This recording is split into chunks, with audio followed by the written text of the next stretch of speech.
So this video is for if you missed class. If you're watching it on Edpuzzle, make sure you watch it all the way through in order to get credit. This is the syllabus and expectations for the class. So to start, we will be using Google Colab, which is web-based. So it's really important that you have your Chromebook and your charger every day. That's very important. You have a Colab folder that I've shared with you. You are the owner. It's really important that you keep track of that. That's where all of your work is going to be done. So some rules.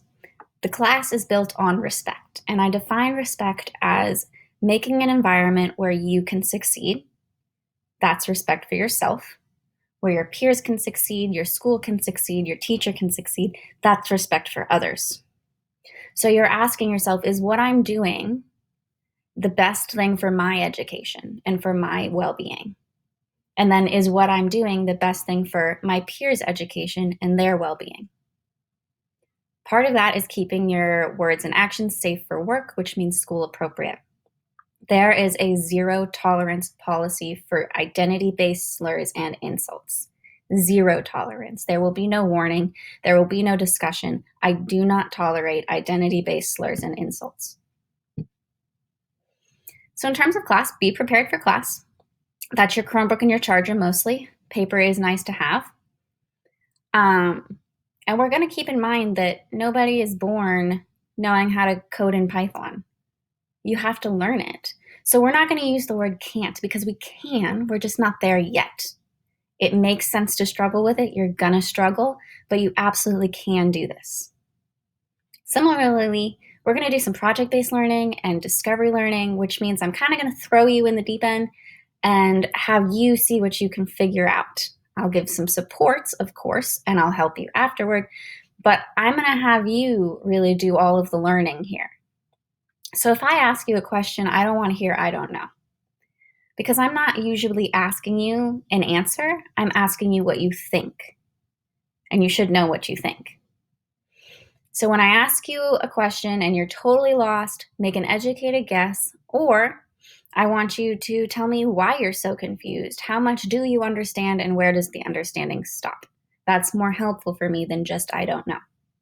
The only time I expect you to truly understand something is a test, and we probably won't have any tests.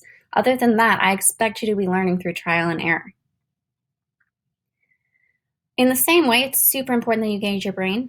If your brain is engaged for 90 minutes every day, you will not have homework in this class unless you want to make a stronger professional portfolio. It's super important that you are honest in your work, and that falls under respect for yourself.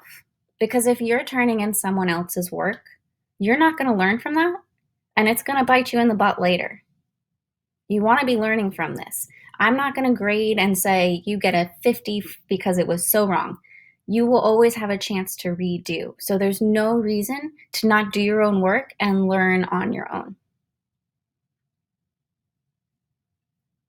Similar to this redo idea, this class uses mastery-based learning, which means that the number one thing is that you learn the concepts of the class. And I don't care when you do it or how you do it, just that you learn these concepts. So you have a mastery tracker where you'll submit evidence that you know each of these things. That's 60% of your grade. The rest is more traditional, with mini projects for every concept, unit projects for every unit, and classwork in a Colab notebook, which we'll talk about extensively in the future. I want you to read the important information on your own, but I'll highlight two pieces, the first being extenuating circumstances.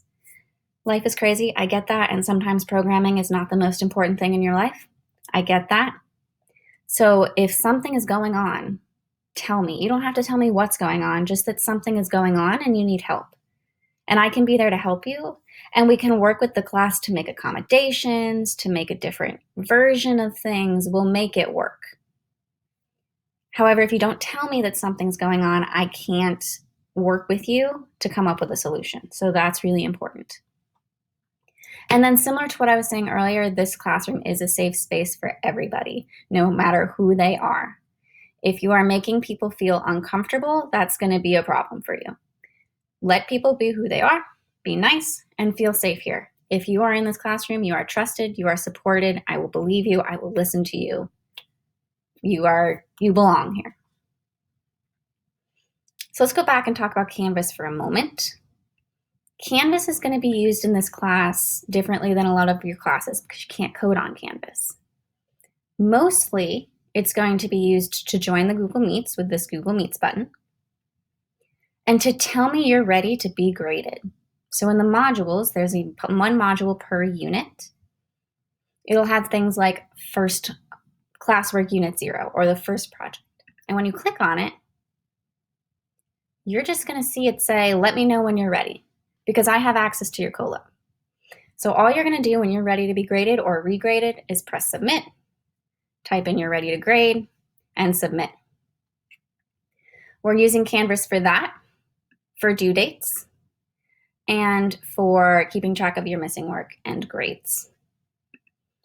Other than that, we'll be on Colab, which we'll talk about more in the future. Please let me know if you have any questions. I'm here to support you, and I want to make sure you have a solid understanding of the expectations for this year, so please reach out if you need to.